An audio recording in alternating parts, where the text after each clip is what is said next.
J'ai appelé ma famille pendant mon opération. Quelque chose n'allait pas. Aucune réponse. Ma sœur a posté des photos à la plage, à la place. Quand l'hôpital a publié ma guérison miraculeuse, c'est devenu viral. Le patron de ma sœur a vu votre frère-sœur. Pas vous. L'infirmière des soins préopératoires m'a tendu les formulaires de consentement à 5h47, le 15 août. Mes mains tremblaient, alors que je signais mon nom au bas de chaque page. Les néons de l'hôpital général Merci bourdonnaient au-dessus de moi, baignant tout dans une lueur pâle et stérile, qui rendait ma peau presque translucide. Avez-vous quelqu'un pour venir vous chercher après l'intervention? A demandé l'infirmière Davis, de sa voix douce mais professionnelle. J'ai hoché la tête. Ma sœur, Brittany.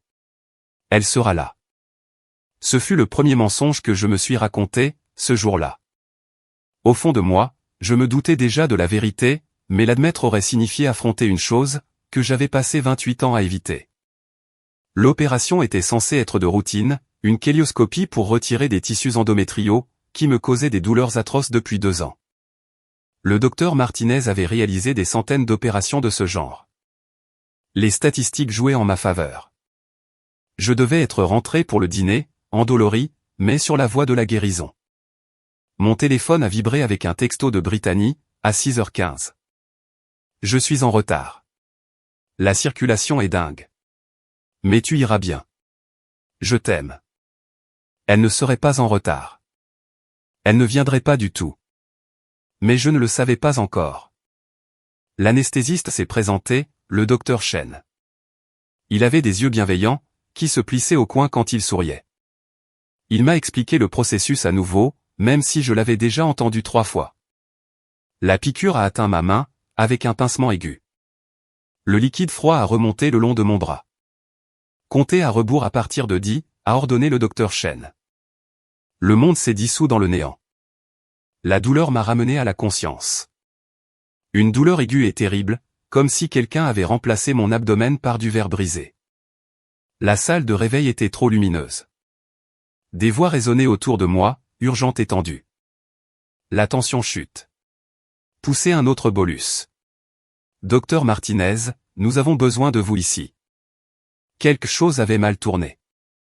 Mon corps l'avait compris, avant même que mon esprit ne puisse réaliser. Les infirmières s'agitaient autour de moi avec une urgence contrôlée, le genre qui signale un vrai problème, masqué par un sang-froid professionnel.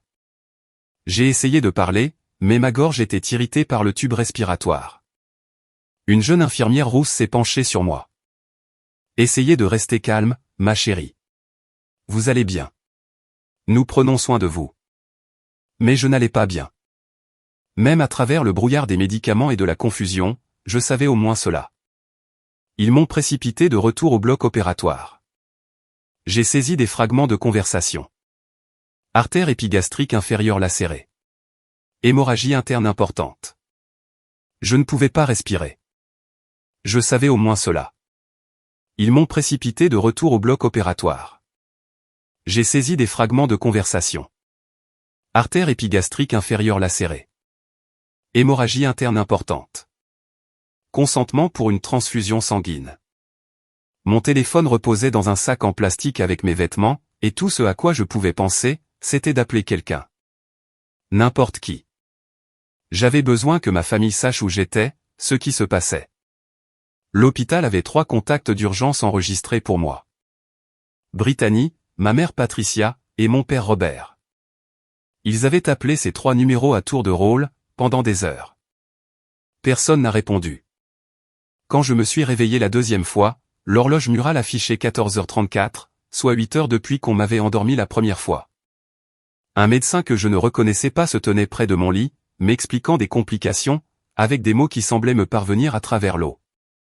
Perte de sang importante. Intervention chirurgicale supplémentaire. Heureusement, nous l'avons détecté à temps.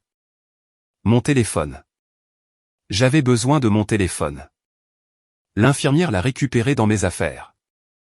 Mes doigts me semblaient engourdis et maladroits, alors que je déverrouillais l'écran. 17 appels manqués de la ligne principale de l'hôpital et des services aux patients, essayant de joindre mes contacts d'urgence. 0 appel de ma famille. J'ai d'abord composé le numéro de Brittany. Ça a sonné 4 fois, avant de tomber sur la messagerie. J'ai réessayé. Messagerie. J'ai appelé le numéro de ma mère. Même résultat. Le portable de mon père. Rien. La panique qui m'a saisi à ce moment-là n'avait rien à voir avec l'opération. J'avais failli mourir sur une table d'opération, et personne dans ma famille n'avait décroché le téléphone. J'ai ouvert Instagram, avec des mains tremblantes. La story de Brittany est apparue en premier, une vidéo de ses orteils dans le sable blanc, avec des vagues turquoises en arrière-plan. La balise de localisation indiquait Malibu Beach. L'horodatage affichait 11h47, pile au moment où je me vidais de mon sang, sur une table chirurgicale. Une autre story, un selfie d'elle et de notre jeune frère Jake, tous deux portant des lunettes de soleil, cocktail à la main. Journée plage avec mon humain préféré. Joyeux 25e anniversaire, Jake, disait la légende, j'ai fait défiler jusqu'au profil de ma mère. Elle avait posté une photo d'un brunch somptueux, 2 heures plus tôt. Dimanche, pour un moment béni en famille. Le téléphone a glissé de mes mains, pour tomber sur la fine couverture d'hôpital.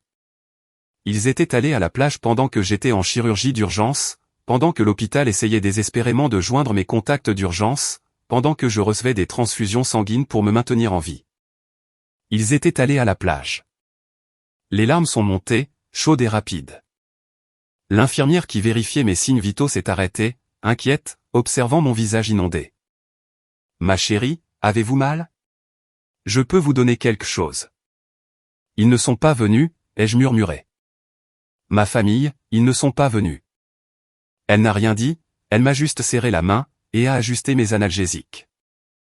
La gentillesse de cet inconnu a brisé quelque chose en moi, quelque chose qui se fissurait depuis des années. J'ai passé 3 jours à l'hôpital. Opéré le jeudi, sorti le dimanche après-midi. Ma collègue Rachel est venue me rendre visite le vendredi, horrifiée, lorsqu'elle a réalisé que j'avais été seul tout ce temps. Elle a apporté des magazines et du bon café, et s'est assise avec moi pendant des heures, comblant le silence avec des potins de notre bureau, que je traitais à peine. « Où est ta famille ?» a-t-elle fini par demander, incapable d'éviter la question évidente plus longtemps. « Occupée », ai-je dit d'un ton plat. L'expression de Rachel suggérait qu'elle comprenait bien plus que ce que j'avais dit. Brittany m'a envoyé un texto le samedi soir. « OMG, je viens de voir que l'hôpital a appelé. Est-ce que tu vas bien ? On était à la plage et il n'y avait pas de réseau. Je viens te voir demain. » Elle n'est pas venue. Ma mère a appelé le dimanche matin, alors que je signais les papiers de sortie. « Ma chérie, je suis tellement désolé que nous ayons raté les appels de l'hôpital. Nous avons fait un voyage spontané à Malibu pour l'anniversaire de Jake. Tu sais à quel point le réseau est mauvais là-bas. Comment te sens-tu ? J'ai failli mourir, ai-je dit. Il n'arrivait pas à arrêter l'hémorragie. J'ai dû subir une chirurgie d'urgence. Un silence. Eh bien, tu vas bien maintenant, n'est-ce pas ? Dieu merci pour la médecine moderne. Écoute, je ne peux pas parler longtemps. Nous sommes au restaurant, mais je viendrai te voir demain. Elle n'est pas venue non plus. Je suis rentré chez moi le dimanche après-midi en Uber, serrant mes papiers de sortie et une ordonnance pour des analgésiques. Mon appartement me semblait froid et caverneux. Rachel avait rempli mon frigo avant mon arrivée, en laissant un mot, « Appelle-moi si tu as besoin de quoi que ce soit ». La convalescence a été brutale. Je n'ai pas pu me tenir droite pendant des semaines. Entrer et sortir du lit me faisait l'effet d'être poignardé. J'ai épuisé mes 12 jours de congé maladie, et j'ai dû travailler à distance depuis mon canapé. À partir de la 2e semaine, l'ordinateur portable en équilibre sur un oreiller, me médicamentant selon un horaire strict, juste pour pouvoir fonctionner pendant les appels vidéo et les emails. La douleur physique était gérable avec les médicaments. La dévastation émotionnelle était tout autre chose. Je n'arrêtais pas de rejouer ces moments dans ma tête, mon réveil en salle de réveil, mes appels frénétiques à tout le monde, le fait de voir ces appels aller directement sur la messagerie. La terreur de penser que je pourrais mourir seul dans une chambre d'hôpital, où personne ne réclamerait mon corps pendant des heures, parce qu'ils étaient trop occupés à profiter de l'océan Pacifique. Mon appartement est devenu la prison de mes propres pensées. Rachel passait un jour sur 2, apportant des courses et prenant de mes nouvelles. Elle entrait avec le double des clés que je lui avais données, me trouvant exactement à la même place sur le canapé, où elle m'avait laissé 48 heures plus tôt. Tu dois prendre une douche, a-t-elle dit doucement, au 7e jour. Je sais. À quand remonte la dernière fois que tu as mangé autre chose que des biscuits secs? Je ne m'en souvenais pas. Elle m'a aidé à aller jusqu'à la salle de bain, a attendu dehors pendant que je me douchais, avec un sac en plastique scotché sur mes incisions. L'eau ressemblait à la fois à une punition et à un baptême. Quand je suis sorti, elle avait préparé des œufs brouillés et des toasts. J'ai mangé parce qu'elle me regardait, non pas parce que j'avais de l'appétit. Ont-ils appelé? A-t-elle demandé, bien que nous sachions toutes les deux de qui elle parlait. Brittany m'a envoyé un texto pour me demander si j'avais besoin de quelque chose. J'ai dit non. A-t-elle proposé de passer? Non. Rachel a contracté la mâchoire. Elle avait rencontré ma famille exactement 3 fois, au cours des 5 années où nous avions travaillé ensemble. Après la première rencontre, elle avait dit, ils te traitent comme leur assistante personnelle, pas comme leur fille ou leur sœur. J'en avais ri, à l'époque. Je ne riais plus maintenant. Les nuits étaient pires que les jours. Je restais éveillé à faire défiler alors. Je ne riais plus maintenant. Les nuits étaient pires que les jours. Je restais éveillé à faire défiler le compte Instagram de Brittany, me torturant avec sa vie parfaite. Elle avait posté un carrousel d'images du voyage à Malibu, avec une légende sur les aventures qui remplissent l'âme, et le pouvoir de guérison de la nature. 43 commentaires, tous positifs. Personne ne savait que, pendant qu'elle avait l'âme remplie, je recevais des transfusions sanguines en urgence. J'ai rédigé un commentaire une douzaine de fois, chaque version étant plus en colère que la précédente. Je n'en ai posté aucun. À quoi cela servirait-il? Elle le supprimerait, me bloquerait, et jouerait la victime auprès de nos parents. Le schéma était si prévisible, que cela en devenait presque réconfortant par sa constance. Mon père a appelé le 9e jour, non pas pour prendre de mes nouvelles, mais pour me demander si je pouvais aider, réconfortant par sa constance. Mon père a appelé le 9e jour, non pas pour prendre de mes nouvelles, mais pour me demander si je pouvais aider Jake avec son CV. Mon frère essayait de trouver un emploi dans la tech, et apparemment, j'étais la seule personne de la famille qualifiée pour l'aider. Je viens de subir une lourde opération, ai-je dit, la voix plate. Je sais, ma chérie, mais tu te remets maintenant, n'est-ce pas? Jake a vraiment besoin de ça. Tu sais comment est le marché du travail. L'audace était à couper le souffle. Je ne peux pas en ce moment, papa. Eh bien, quand penses-tu pouvoir le faire? J'ai raccroché. Ensuite, j'ai éteint mon téléphone, et je l'ai laissé éteint jusqu'au lundi suivant, me déconnectant complètement pour 4 jours de silence. Brittany a posté des photos de son voyage à la plage pendant des jours après ça, des clichés de qualité professionnelle montrant des couchers de soleil, des fruits de mer, et ses poses de yoga sur le sable. Elle était devenue une influenceuse mode de vie au cours des 2 dernières années, s'associant à des marques et promouvant des produits de bien-être auprès de ses 47 000 abonnés. Chaque publication était un affichage soigneusement orchestré de sa vie authentique. L'ironie ne m'échappait pas. Elle vendait de l'authenticité, tout en jouant la plus élaborée des tromperies. J'avais toujours été la personne sur laquelle on pouvait compter, la grande sœur toujours présente. Quand Brittany a eu un accident de voiture en 2e année d'université, je suis apparu. Mais moi, j'avais eu besoin d'eux, une seule fois, j'avais vraiment eu besoin d'eux, et ils buvaient des cocktails sur une plage. Les semaines se sont confondues, dans un brouillard d'analgésiques et de marathon Netflix. J'ai regardé des séries entières, sans retenir un seul détail de l'intrigue. Mes collègues m'ont envoyé de gentils messages, auxquels je répondais à peine. Ma patronne, Margaret, m'a appelé personnellement pour me dire de prendre tout le temps dont j'avais besoin, et de ne pas m'inquiéter pour le travail. L'inquiétude dans sa voix m'a fait pleurer pendant 20 minutes, après que nous ayons raccroché. À la 3e semaine, je pouvais marcher jusqu'à ma boîte aux lettres, sans avoir l'impression que mes entrailles allaient tomber. Petite victoire. Je l'ai célébrée en pleurant dans l'ascenseur, sur le chemin du retour vers mon appartement. À la 4e semaine, je pouvais cuisiner des repas simples. Rachel avait rempli mon congélateur de soupe maison avant que je ne quitte l'hôpital, et je les alternais mécaniquement. La nourriture était un carburant, rien de plus. La 5e semaine m'a apporté un colis de ma mère. Je l'ai fixé sur le pas de ma porte pendant une bonne minute, avant de le rentrer à l'intérieur. Colis de réconfort, avait-elle écrit sur le mot. À l'intérieur, une bougie parfumée, un paquet de tisanes, un livre sur la pensée positive, et une carte avec un chiot en dessin animé qui disait « Bon rétablissement ». Rien dans ce colis n'était utile pour quelqu'un qui se remettait d'une lourde opération. Pas de repas, pas d'aide, pas de visite. Juste des objets qui lui donnaient l'impression d'avoir accompli son devoir maternel, depuis une distance confortable. J'ai jeté la bougie. L'odeur me rappelait sa maison, et je ne pouvais pas la supporter. Jake m'a envoyé un texto, pendant la 5e semaine. Maman s'inquiète pour toi. Peux-tu l'appeler et lui dire que tu vas bien? Elle est vraiment stressée. Le message est resté sur mon téléphone pendant 3 jours, avant que je ne bloque son numéro à lui aussi. 6 semaines après l'opération, je commençais enfin à me sentir humaine à nouveau. Le tissu cicatriciel tirait quand je bougeais trop vite, mais la douleur aiguë s'était estompée pour devenir une douleur sourde. J'avais commencé à me promener dans mon quartier le soir, reconstruisant mes forces étape par étape. Ces promenades sont devenues une méditation. Je partais au coucher du soleil, et j'errais dans des rues où j'habitais depuis 3 ans, mais que je n'avais jamais vraiment remarqué. Un vieil homme était toujours assis sous son porche sur Maple Street, et après la 5e promenade, il m'a fait signe. À la 10e promenade, nous avions de brèves conversations sur le temps et les chats du quartier. Il s'appelait Monsieur Peterson, et il avait perdu sa femme 2 ans plus tôt.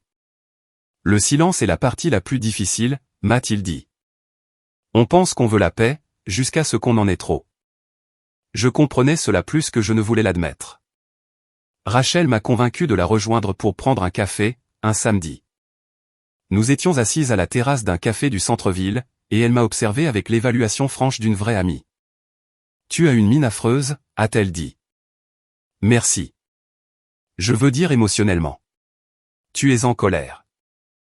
Ne devrais-je pas l'être? Absolument. Mais tu fais ce truc où tu fais semblant que tout va bien, pendant que tu imploses à petit feu. Elle a remué son latte. As-tu parlé à ta famille de ce que tu ressens? À quoi bon?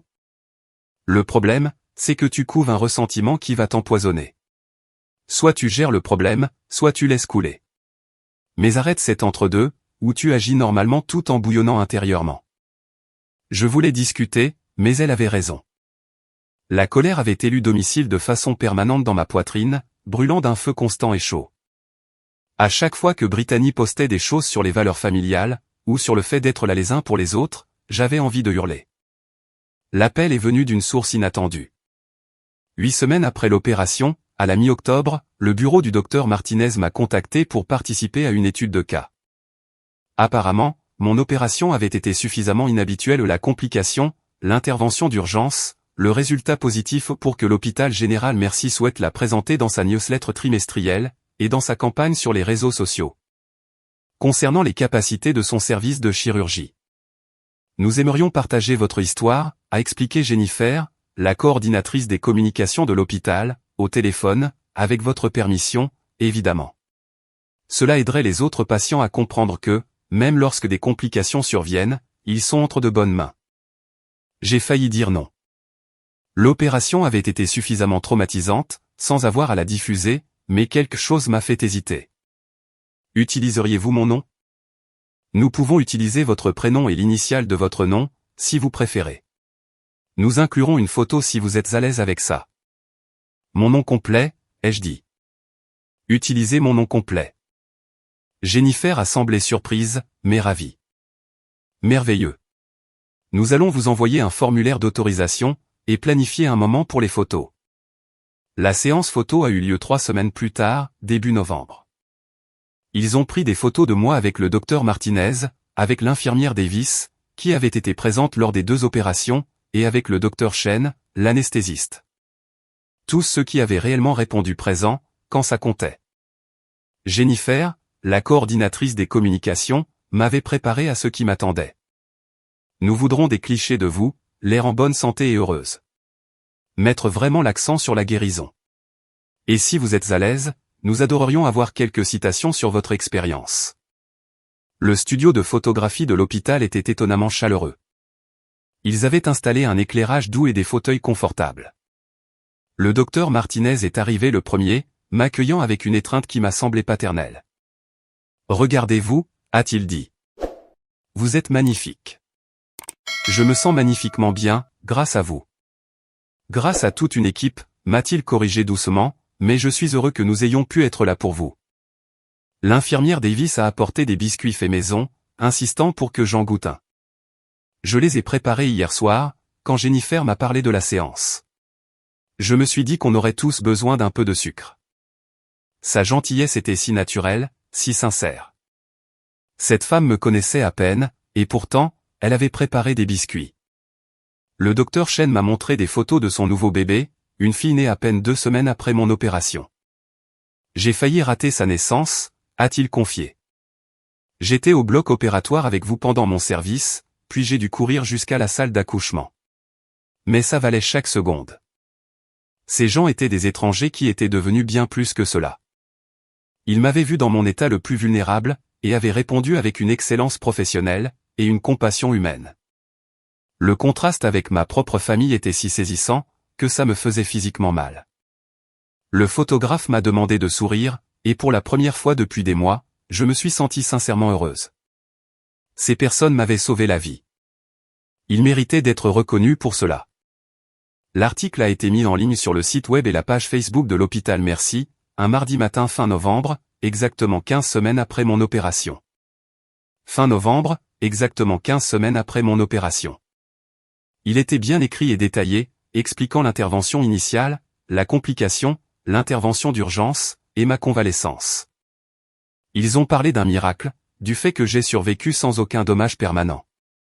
Sharon Wofford attribue à l'équipe chirurgicale réactive de l'hôpital Mercy le fait de lui avoir sauvé la vie, lors de ce qui aurait dû être une intervention de routine, commençait l'article. Ils avaient inclus plusieurs photos, moi et l'équipe médicale, une photo de moi tenant une pancarte indiquant 105 jours post-opératoires, et une infographie sur les temps de réponse aux complications chirurgicales. Je l'ai partagé sur ma page Facebook personnelle et sur Instagram, avec une légende simple, à jamais reconnaissante envers l'équipe de l'hôpital général Mercy, qui m'a sauvé la vie quand mon opération de routine a mal tourné. Merci d'avoir été là, au moment où c'était le plus important. La réaction a été immédiate. Des amis du lycée, d'anciens collègues, des parents éloignés, tous commentaient pour exprimer leur choc et leur soutien. Je n'avais aucune idée que tu avais traversé ça, est apparu sous diverses formes, des dizaines de fois. Ma famille n'a rien dit. La publication a commencé à gagner en popularité, au-delà de mon réseau personnel. L'hôpital Mercy avait un nombre important d'abonnés, et leur équipe chargée des réseaux sociaux m'avait identifié dans leurs publications. Des gens l'ont partagé. Puis, encore plus de gens l'ont partagé. Dès le mercredi après-midi, il avait été partagé plus de 2000 fois. Mon téléphone est devenu un flux infini de notifications. D'anciens collègues, des parents éloignés, des gens avec qui j'étais allé à l'école primaire. Tout le monde était soudainement conscient que j'avais survécu à un événement traumatisant. Les messages allaient de la véritable inquiétude à une curiosité morbide. Une vieille amie de l'université, Melissa, m'a envoyé un long message. Sharon, je n'avais aucune idée que tu avais traversé ça. Pourquoi n'as-tu rien dit à personne? Je serais venu te voir. Nous serions tous venus. La réponse était complexe. Je n'en avais parlé à personne en dehors de mon cercle intime, parce que j'avais supposé que ma famille gérerait la situation. J'avais été éduqué pour garder les affaires familiales privées, pour ne jamais laver mon linge sale en public, pour protéger l'image de l'unité familiale, même quand c'était une fiction. Mais le message de Melissa m'a fait me demander à quoi aurait ressemblé ma vie, si j'avais tendu la main. Si j'avais publié des informations sur l'opération à l'avance, demandé du soutien, laissé les gens être là pour moi. Ma famille se serait-elle sentie obligée de mieux jouer son rôle? Ou m'en aurait-il voulu d'exposer leur absence? Une connaissance de ma salle de sport m'a envoyé un message privé. Ton histoire m'a fait pleurer. J'ai eu une opération similaire l'année dernière, et ma famille a été incroyable. Je ne peux pas imaginer traverser ça seule. Tu es tellement forte. Sauf que je ne me sentais pas forte. Je me sentais en colère, trahi, et conforté dans mes sentiments, tout à la fois. Une notification est apparue, venant d'un média de Chicago, qui voulait m'interviewer pour un segment sur les miracles médicaux. Une autre, d'un podcast sur les ruptures familiales. Un blogueur, qui écrivait sur la défense des droits des patients, voulait mettre en avant mon histoire. L'attention était écrasante. J'avais partagé la publication pour remercier l'équipe médicale, non pas pour devenir une sorte de sensation virale, mais l'histoire avait touché une corde sensible chez les gens. La peur d'être seul en temps de crise, la reconnaissance des dynamiques familiales toxiques, la célébration des professionnels de la santé qui s'en soucient véritablement. Le jeudi matin, la publication a atteint 10 000 partages. Les médias locaux ont commencé à en parler. L'histoire de survie d'une chirurgie miraculeuse devient virale, est apparue dans la section santé du Chicago Tribune. L'hôpital m'a appelé pour me dire qu'ils avaient reçu des centaines de messages, de personnes les remerciant, partageant leurs propres histoires de chirurgie, et louant leur transparence. Jennifer, de l'équipe de communication, semblait presque euphorique. Sharon, c'est sans précédent. Nous n'avons jamais eu ce genre de réponse à l'histoire d'un patient. Le docteur Martinez reçoit des demandes d'interview. Le conseil d'administration de l'hôpital est ravi. Vous avez donné de l'espoir aux gens. De l'espoir. Un produit dérivé si étrange de mon cauchemar personnel. Rachel a appelé pendant sa pause déjeuner. Tu sais que tu es en tendance sur Twitter, n'est-ce pas? Je n'ai pas Twitter. Eh bien, tu y es quand même. Les gens dissèquent ta situation familiale, comme s'il s'agissait d'un podcast sur de vrais crimes. Des comptes spécialisés dans les drames d'influenceurs analysent la chronologie Instagram de Brittany, par rapport à la date de ton opération. C'est dingue. Mon estomac s'est noué. Ce n'était pas le but de ma publication. Je le sais bien, a-t-elle répondu, mais tu as ouvert une porte, et les gens s'y sont engouffrés. Internet adore les méchants, et ta sœur s'est incrustée toute seule dans ce rôle. Le vendredi, on comptait 50 000 partages, toutes plateformes confondues. Le samedi a apporté le message que j'attendais, sans m'en rendre compte. Rachel m'a envoyé un texto à 9h34. Bordel, va voir l'Instagram de Brittany. Mon cœur battait à tout rompre, pendant que j'ouvrais l'application. Brittany a un nouveau compte. Elle avait publié une longue légende, sur une photo de son espace de méditation. Je dois aborder un sujet douloureux aujourd'hui. La récente publication virale de ma sœur concernant son opération a fait remonter beaucoup de sentiments complexes. Bien que je sois reconnaissante qu'elle aille bien, je suis blessé qu'elle dresse un tableau laissant entendre que sa famille n'était pas là pour elle. La santé mentale est importante, et je traversais ma propre crise à ce moment-là. J'aurais aimé qu'elle me contacte en privé, au lieu de déballer les affaires familiales publiquement. J'envoie de l'amour à tous ceux qui font face à des conflits familiaux. N'oubliez pas qu'il y a toujours deux versions à chaque histoire. Je fixais l'écran, incrédule. Elle jouait la victime. Bien sûr qu'elle le faisait. Les commentaires étaient mitigés. Beaucoup de ses 47 000 abonnés la soutenaient aveuglément. Tu ne dois d'explication à personne. Ta santé mentale passe en premier. Mais d'autres étaient sceptiques. Attends, ta sœur a failli mourir et tu étais à la plage? Ça semble manipulateur. Je te suis depuis des années, et je ne t'ai jamais vu mentionner une sœur auparavant. Ce dernier commentaire m'a fait rire aux éclats. C'était vrai. En 2 ans de blog mode de vie, Brittany n'avait jamais posté une seule fois à mon sujet. Je ne correspondais pas à son esthétique. J'étais trop ordinaire, trop entreprise, trop ennuyeuse pour son fil d'actualité soigneusement organisé. Elle postait constamment à propos de Jack. Mon petit frère adoré figurait dans ses vidéos d'entraînement, et ses contenus culinaires. Elle postait constamment à propos de Jack. Mon petit frère adoré figurait dans ses vidéos d'entraînement, et ses contenus culinaires.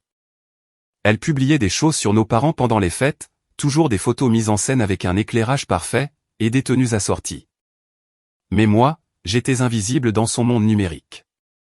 Quelques-uns de ses abonnés ont commencé à fouiller dans ses archives, laissant des commentaires sur d'anciennes publications. Où était ta sœur pendant tous ces moments en famille? Tu as une sœur?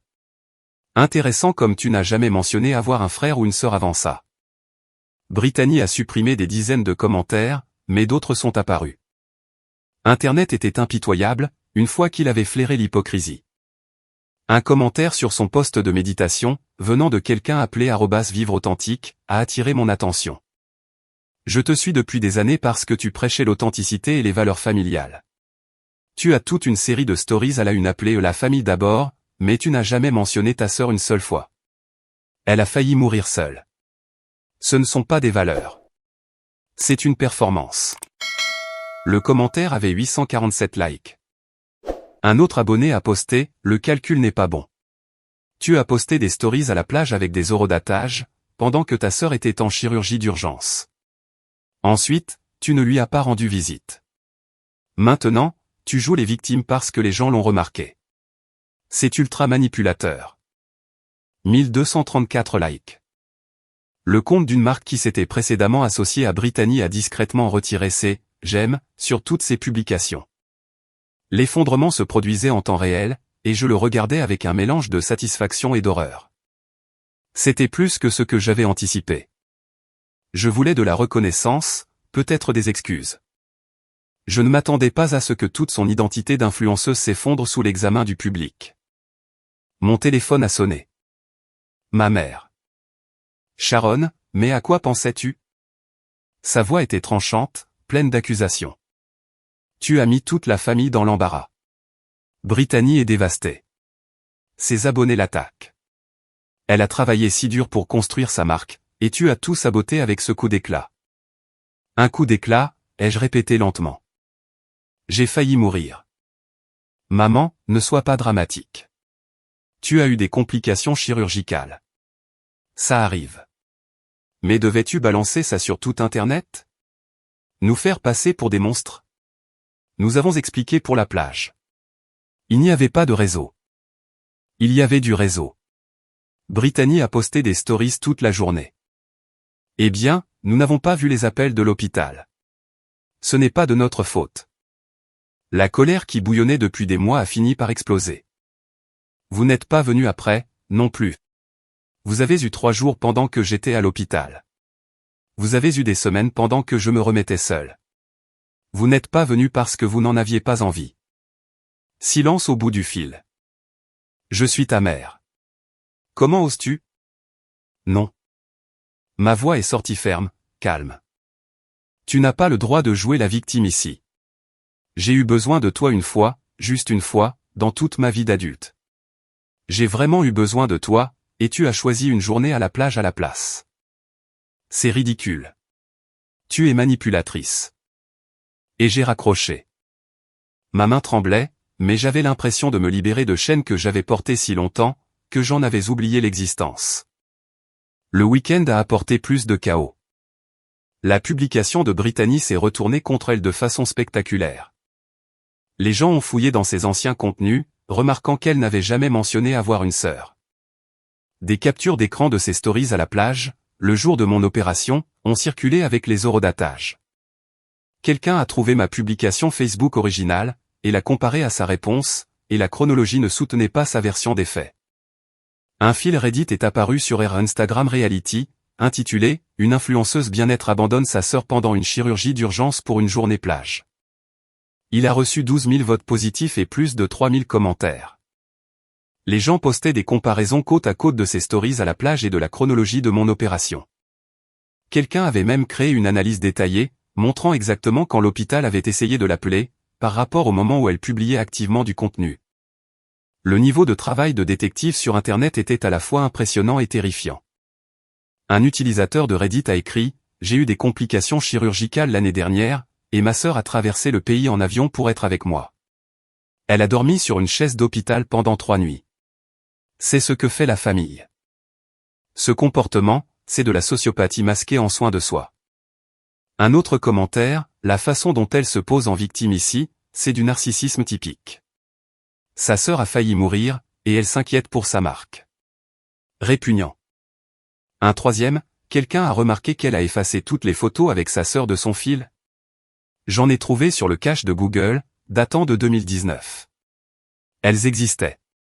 Elle les a supprimées pour maintenir son esthétique. C'est glacial. Ce détail m'a frappé de plein fouet. Je n'avais pas réalisé qu'elle avait supprimé les vieilles photos de nous. Il y en avait eu quelques-unes des fêtes de famille, rien de très visible, mais elles avaient existé. Apparemment, j'avais été rétroactivement effacé de son histoire méticuleusement arrangée. Un compte Twitter populaire, qui dénonçait le comportement des influenceurs, a repris l'histoire. En quelques heures, la sœur de la journée plage, Beach Day Sisté, était en tendance. Le tweet était simple mais dévastateur. L'influenceuse bien-être Brittany Mitchell, @brittany.wellness, est devenue virale cette semaine, mais pas pour ses poses de yoga. Sa sœur a failli mourir suite à des complications chirurgicales. Brittany postait des selfies à la plage de Malibu, au lieu de répondre aux appels d'urgence de l'hôpital. Maintenant, elle se prétend victime. Fil. Le fil comprenait des captures d'écran, des horodatages, et un lien vers l'article de l'hôpital Merci sur ma convalescence. Il comptait 45 000 retweets, le samedi soir. BuzzFeed a publié un article, la sœur de cette influenceuse a failli mourir pendant une opération. Elle était à la plage. Insider a publié, une influenceuse bien-être fait face à de vives réactions, après que l'histoire virale de sa sœur à l'hôpital révèle l'absence de sa famille lors d'une urgence médicale. Même le Daily Mail s'en est emparé, avec son sensationnalisme habituel. Le sombre secret d'une star d'Instagram exposé, sa sœur laissée pour morte toute seule, pendant qu'elle posait pour des photos à la plage.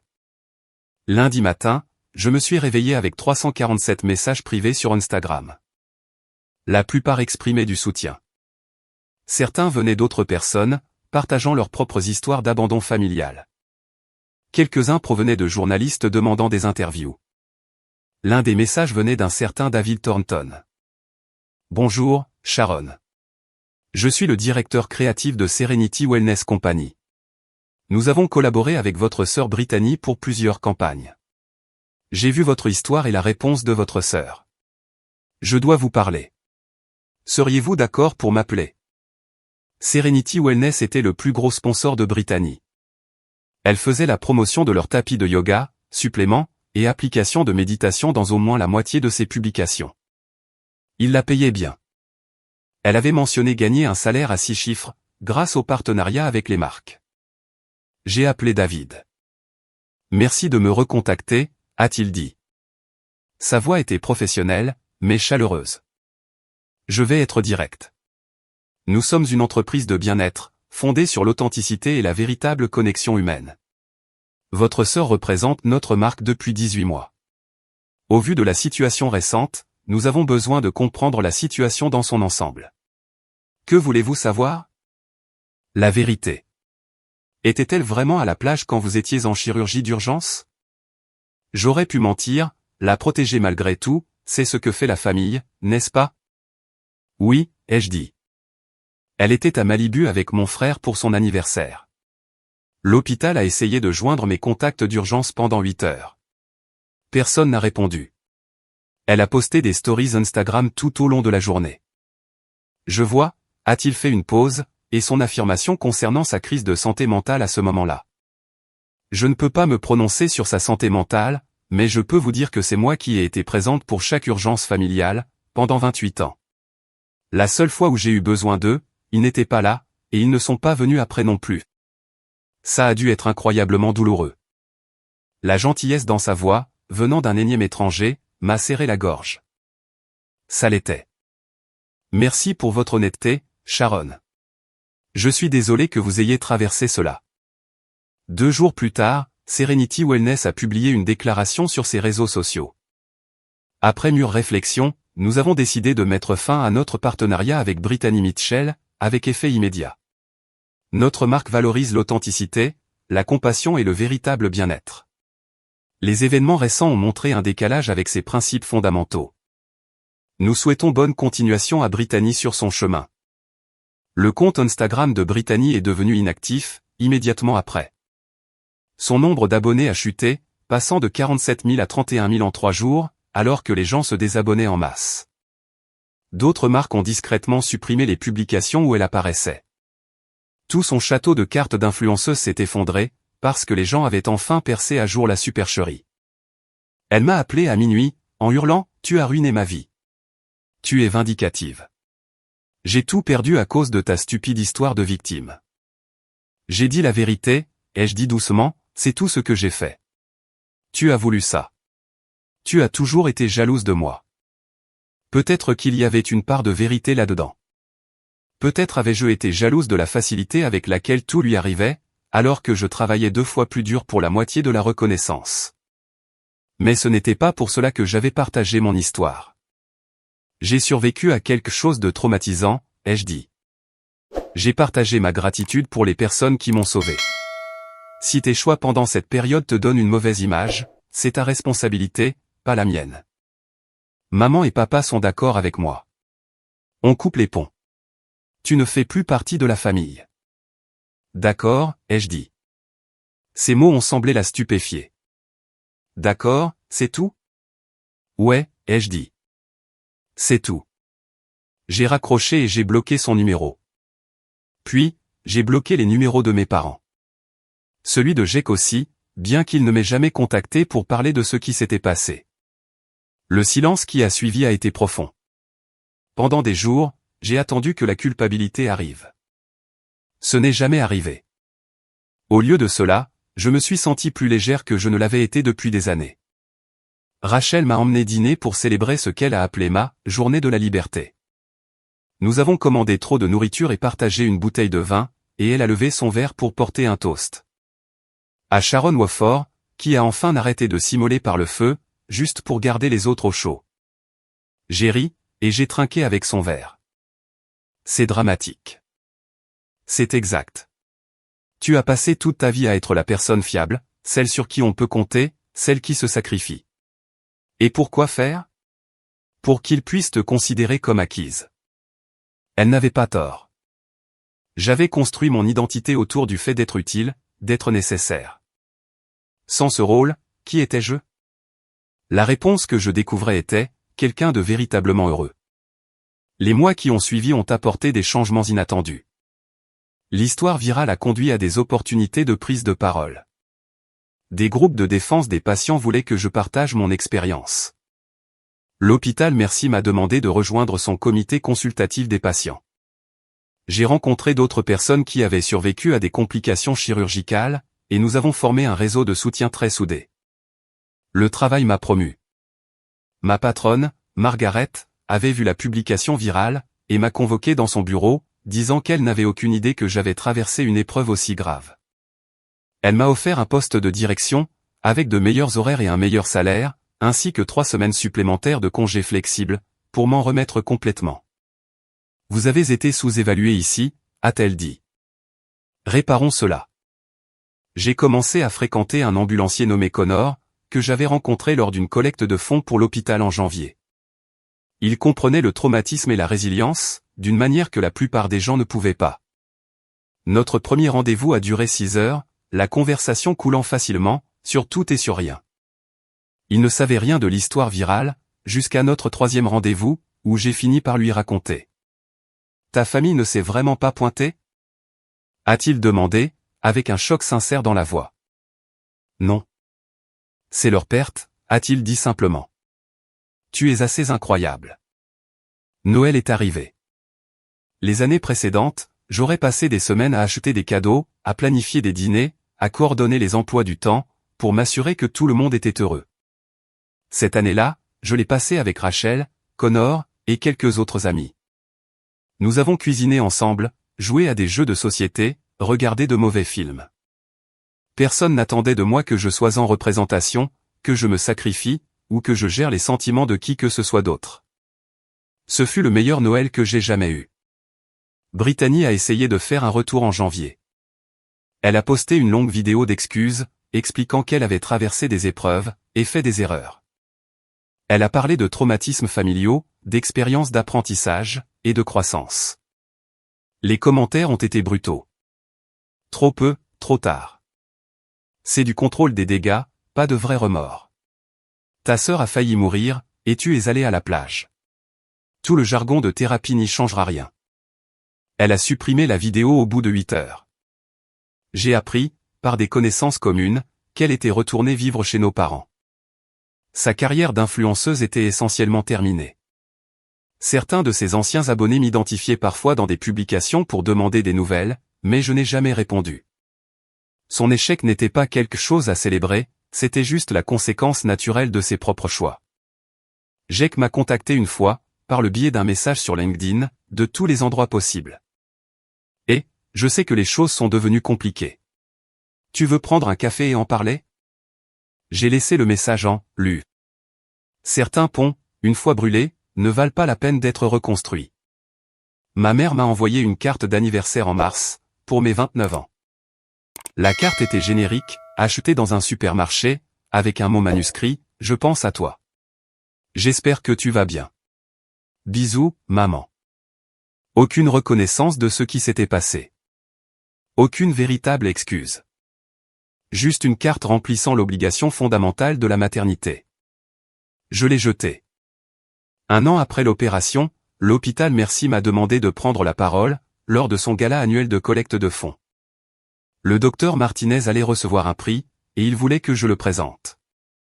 Je me tenais au pupitre, dans une salle remplie de médecins, d'infirmières, de donateurs et de membres du conseil d'administration. La cicatrice de mon opération était cachée sous une robe bleu marine, mais je la portais avec moi partout, un rappel de survie, de résilience, du jour où tout a changé. Il y a un an, je suis allé me faire opérer en m'attendant à une procédure de routine, ai-je commencé. Je me suis réveillé en ayant survécu à une complication mortelle, et j'ai appris quelque chose de profond. Parfois, les personnes qui vous sauvent sont celles qui choisissent d'être là, pas celles avec qui vous partagez votre ADN. Le discours a reçu une standing ovation. Le docteur Martinez m'a serré dans ses bras après, les yeux humides. Merci, a-t-il dit, de nous avoir fait confiance pour raconter votre histoire. Merci de m'avoir sauvé la vie. Connor attendait dans le public, la fierté écrite sur tout son visage. Rachel avait pris l'avion depuis Seattle, où elle venait de déménager pour le travail, refusant de rater l'événement. Ces personnes, ma famille de cœur, avaient célébré chaque étape de ma guérison. Cette nuit-là, allongé dans mon lit, j'ai fait défiler mon téléphone, et j'ai retrouvé la publication originale de l'hôpital, datant d'il y a un an. Plus de 50 000 partages maintenant. Des centaines de commentaires rien qu'au cours du mois dernier. Les gens la trouvaient encore, en étaient toujours émus. Un commentaire a attiré mon attention, posté seulement 3 heures plus tôt. Cette histoire a changé ma vie. J'étais dans une relation toxique avec ma famille. Toujours à être la soignante. Sans jamais recevoir de soins en retour. Voir l'histoire de Sharon m'a donné la permission de me choisir moi-même. Un an de liberté, et je n'ai jamais été aussi heureuse. Merci d'avoir partagé votre vérité. C'était peut-être ça, le but de tout ceci. La douleur, la trahison, le chaos viral qui a suivi. Mon histoire avait donné aux autres la permission d'arrêter de s'immoler par le feu. J'avais passé 28 ans à croire que la famille signifiait obligation, devoir et sacrifice, sans se soucier de la réciprocité. Que les liens du sang signifiaient accepter n'importe quel traitement, parce que l'on était lié par la biologie. L'opération m'avait sauvé la vie à plus d'un titre. Elle avait découpé bien plus que des tissus malades. Elle avait tranché les liens toxiques que j'avais trop peur de couper moi-même. Mon téléphone a vibré. Un texto de Connor. Tu étais incroyable ce soir. Fier de toi. J'ai hâte de te voir demain. Un autre de Rachel. Ce discours m'a fait pleurer. Tu déchires. Je t'aime. Et un message de l'infirmière du docteur Martinez, Davis. Merci de nous avoir rappelé pourquoi nous faisons ce métier. J'ai éteint mon téléphone et j'ai fixé le plafond, un sourire s'étirant sur mon visage. Ma famille avait choisi une journée à la plage. Ils avaient choisi de sauver les apparences, plutôt que d'être présents. Ils avaient choisi de jouer les victimes lorsqu'ils ont été confrontés à leur propre négligence, et j'avais choisi de survivre sans eux. Certaines personnes passent toute leur vie à attendre la famille qu'elles méritent. J'avais arrêté d'attendre, et j'en avais construit une à la place. Un patchwork d'amis, de collègues, et de gentils inconnus, qui comprenaient que la famille n'est pas une question de sang, c'est une question de qui est là quand vous vous videz de votre sang sur une table d'opération. C'est une question de qui s'assoit avec vous pendant votre convalescence. C'est une question de qui célèbre votre survie comme si c'était la sienne. Brittany a perdu sa carrière d'influenceuse et 16 000 abonnés. Mes parents ont perdu une fille. Jake a perdu une sœur qui aurait tout fait pour lui. Moi, j'ai perdu le poids de leurs attentes, et j'ai gagné une vie qui valait la peine d'être vécue. La publication virale circulait encore un an plus tard, toujours partagée, touchant toujours les gens. À ce moment-là, elle avait accumulé plus de 340 000 partages sur Facebook, Instagram et Twitter combinés. La sœur de la journée plage était devenue un raccourci, sur les réseaux sociaux, pour désigner les membres de la famille qui privilégient l'image plutôt que la substance, la performance plutôt que la présence. Le pire moment de la vie de ma sœur était devenu un récit d'avertissement. Ma survie était devenue une inspiration. Et quelque part dans cette ironie, il y avait une forme de justice que je n'avais pas planifiée, mais que je ne pouvais m'empêcher d'apprécier. Je me suis endormi cette nuit-là en repensant au moment, en salle de réveil, où l'infirmière m'avait serré la main. Ce simple geste de compassion, de la part d'une inconnue, avait signifié bien plus que 28 ans de liens familiaux biologiques. La vraie famille ne vous laisse pas vous vider de votre sang toute seule, pendant qu'ils prennent la pause pour des photos Instagram. La vraie famille est présente.